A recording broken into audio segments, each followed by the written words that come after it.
رزق میں برکت کا ایک بہت بڑا ذریعہ شکر ہے۔ ارشاد فرمایا لَإِن شَكَرْتُمْ لَأَزِيدَنَّكُمْ، اگر تم شکر کرو گے وہ تمہیں اور زیادہ عطا کرے، اور اگر تم شکر نہیں کرو گے وَلَئِن كَفَرْتُمْ، کفران نعمت کرو گے، إِنَّ عَذَابِي لَشَدِيدٌ، تو پھر میرا عذاب بڑا سخت ہے۔ رزق کے اضافے کا ایک اور بہت بڑا سبب انفاق فی سبیل اللہ ہے۔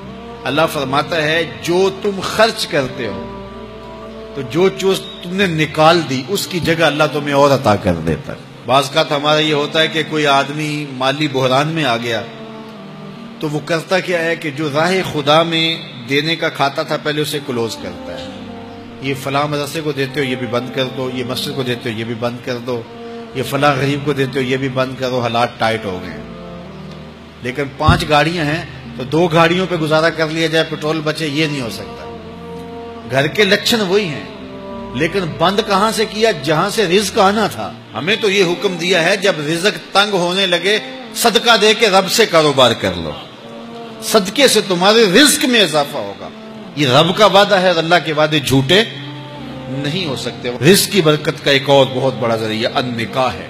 فرمایا اگر تم نکاح کرو گے، تم فقیر ہو وہ تمہیں غنی کر دے گا۔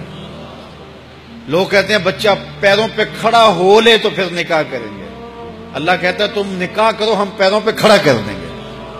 ہمارا فلسفہ اپنا ہے، اس کا حکم اپنا ہے۔ وہ کہتا ہے ابھی تو یہ اپنے لیے نہیں کماتا تو جو آئے گی اس کو کہاں سے کھلائے گا؟ میاں جس نے آنا ہے اس نے اپنا رزق لے کے آنا ہے۔ تو بچوں کی شادیاں کرو، اگر وہ جوان ہو گئے رزق نصیب ہوگا۔ اپنے اہل خانہ کو نماز کے حکم دینے سے رزق بڑھتا ہے، کیونکہ جو صبح کا وقت ہوتا ہے یہ رزق کے بٹنے کا وقت ہوتا ہے، اور جس گھر میں صبح کے وقت لوگ سوئے ہوئے ہوتے ہیں وہاں بے برکتیاں ہوتی ہیں۔ تو طلوع فجر سے لے کر کے طلوع آفتاب تک اپنی اولاد کو، بیوی کو، بچوں کو نہ سونے دیں۔ اس وقت رزق بٹنے کے لمحے ہوتے ہیں۔ کثیر دعائیں مانگیں، تلاوت کلام مجید پڑھیں، اور نماز فجر مرد حضرات مسجدوں میں جا کے باجماعت ادا کریں، اور گھروں میں جو ہے وہ بیٹیاں بہنیں مصلے بچھا لیں تو اللہ کی رحمتوں کا نزول ہوگا۔ اب ایک حدیث میں رزق کے اضافے کا ایک اور نسخہ ارشاد کیا گیا۔ میرے حضور نے فرمایا جو شخص یہ چاہتا ہے کہ اس کے رزق میں برکتیں ہو اور اس کی عمر میں اضافہ ہو تو وہ اپنے رشتہ داروں کے ساتھ سلوک اچھا کرے۔ رشتہ داروں کے ساتھ اگر اچھا سلوک کرو گے تو پھر تمہارے رزق میں برکت ہو۔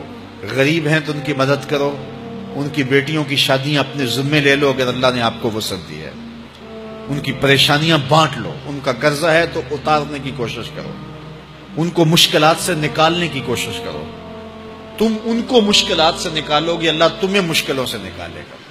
تمہارے رزق میں بھی برکتیں ہوگی اور تمہارے مال میں بھی برکتیں ہوں۔ فرمایا بہتر صدقہ وہ ہے جو ناراض غریب رشتہ دار کو دیا جائے۔ اگر وہ پھنس گیا ہے، مجبور ہے، ناراض ہے، تو اس کو اگر دیں گے تمہارا نفس اس میں شامل نہیں ہوگا، تو یہ افضل صدقہ ہے جو ہر صورت میں قبول ہی قبول ہے۔ رزق کے اضافے کا ایک اور سبب الاحسان الی الضعفاء، جو کمزور لوگ ہیں ان کے ساتھ اس نے سلوک کرنا۔ الانفاق علی طلبۃ العلم، طالب علموں پہ خرچ کرنا، یہ بھی رزق میں اضافے کا سبب اور ذریعہ ہے۔ وہ حضرت بابا فرید نے کہا نا، چھٹا رکن دین کا روٹی ہے۔ گھر میں کچھ نہ ہو تو پھر نہ نماز اور نہ ہی دیگر امور کی لذت آتی ہے، تو یہ رزق فراواں اور وسیع اور مبارک نصیب کر دے اللہ۔ تو اس کے لیے ایک اور وظیفہ میں دیتا ہوں، اور وہ یہ کہ مغرب کے بعد 21 مرتبہ سورۃ الکوثر پڑھ لیں، کثرت ہو جائے گی انشاءاللہ۔ اول خدوشی پڑھ لیں، 5-7 منٹ لگتے ہوں گے، تو سورہ کوثر 21 مرتبہ روزانہ مغرب کی نماز کے بعد پڑھیں، اور اگر بہت زیادہ مسائل ہیں تو ہر نماز کے بعد پڑھ لیں، تو انشاءاللہ آپ دیکھیں گے کہ گھر میں برکتیں اترتی محسوس ہوں گی، انوار کا نزول ہوتے محسوس کریں گے۔ تو یہ وہ رزق کے اسباب ہیں، اگر ہم اختیار کر لیں تو ہم اللہ کی خاص رحمتوں کے حقدار ہوں گے۔ اللہ ہم سب کو رزق حلال، رزق وسیع، رزق سہل، رزق مبارک، رزق فراواں نصیب فرمائے۔